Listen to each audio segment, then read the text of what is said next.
ముఖ్యమంత్రిగా వివరించారు. ప్రజలన్నీ కూడా ఆనాడు గమనించారు. ఇవాళ ఎక్కడ పోయినా కూడా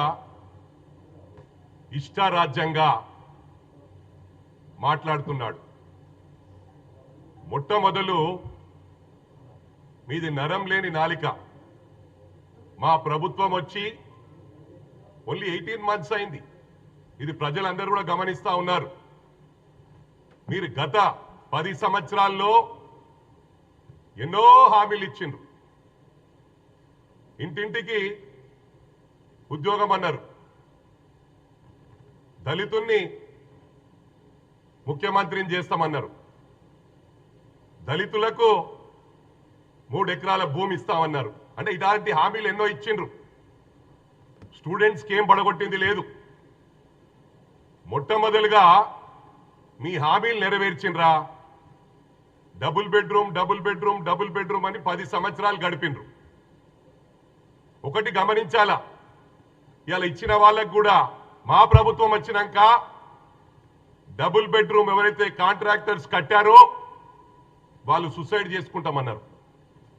వాళ్ళని దృష్టిలో పెట్టుకొని మా గౌరవ ముఖ్యమంత్రి గారు పెద్ద మనసుతో 9,000 కోట్లు రిలీజ్ చేసిన ఘనత కూడా మా గౌరవ ముఖ్యమంత్రి గారు దక్కిందని చెప్పి సందర్భంగా తెలియజేస్తా ఉన్నా.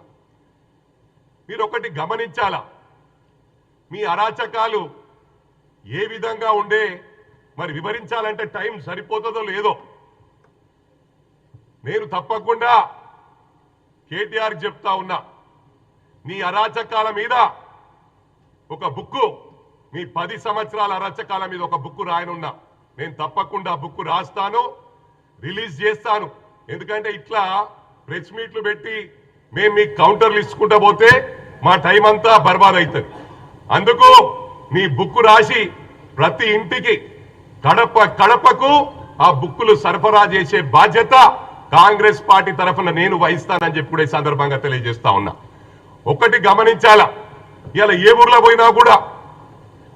పోయినా అరుగుల మీద కూర్చుంటారు, చెట్ల కింద కూర్చుంటారు. వాళ్ళు ఆడవాళ్ళు, పెద్దవాళ్ళు, ముసలి వాళ్ళు ముచ్చట పెట్టుకుంటారు.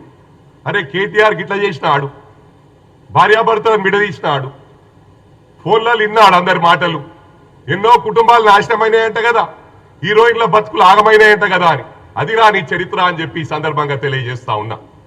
మరి క్రైమ్ గురించి మీకు మాట్లాడే అర్హత ఎక్కడుందని చెప్పి ఈ సందర్భంగా తెలియజేస్తా ఉన్నా. కరీంనగర్ జిల్లాకు సంబంధించిన మంత్రికి ఉన్నప్పుడే ఆయాల మంత్రికి సంబంధించిన బ్రాహ్మణ కుటుంబం భార్య భర్తలను మిట్ట మధ్యాహ్నం నరికి చంపిన ఘనత మీ పార్టీకి దక్కిందని చెప్పి సందర్భంగా తెలియజేస్తా ఉన్నా.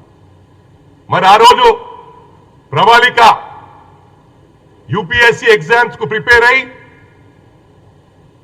పేపర్ లీక్ అయిందనగానే మళ్ళీ ఎగ్జామ్ పోస్ట్పోన్ అయిందంటే తట్టుకోలేక సూసైడ్ చేసుకుంటే ఆయన నువ్వు మున్సిపల్ మంత్రిగా ఉండి షాడో ముఖ్యమంత్రిగా పనిచేస్తూ ఏ ఎంక్వైరీ చేయకుండా, ఇన్ఫర్మేషన్ తీయకుండా గాలికి నరం లేని నాలిక అంటారు. ఇప్పుడు కూడా వెదవలాగానే మాట్లాడుతున్నావు, ఆ రోజు కూడా వెదవలాగానే ప్రవర్తించినావు. ఏమన్నావు? ఆయన లవ్ అఫేర్ ఏమో సూసైడ్ చేసుకుందన్నావు. అంటే ఇంత గాలికి మాట్లాడే వెదవవు వేరే వాళ్ళ గురించి మాట్లాడే నైతిక హక్కు లేదని చెప్పి సందర్భంగా తెలియజేస్తా ఉన్నా.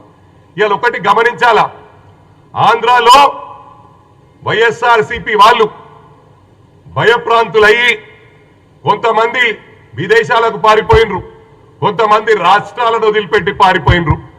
మా లా అండ్ ఆర్డర్ ప్రాబ్లం ఉంటే ఇవాళ మీరు ఇట్లా మాట్లాడుతున్నా అని ఈ సందర్భంగా తెలియజేస్తా ఉన్నా. ఇవాళ కాన్వాయ్ల గురించి అడుగుతా ఉన్నాను. అరే అవులా, నువ్వు అవులా కానివిరా, మా ముఖ్యమంత్రి గౌరవ ముఖ్యమంత్రి మాట్లాడే గురించి అర్హత లేదు నీకు.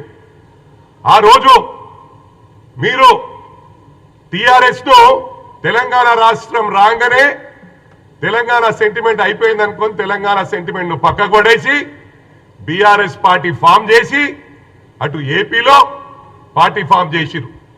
చంద్రశేఖర్ గారిని రాష్ట్ర అధ్యక్షుని చేసిరు అక్కడ. ఇక్కడ మహారాష్ట్రకు మీ అయ్యకేం పనుడరా? మరి ట్రాఫిక్ ఇబ్బంది అవుతుందని తెలియదా?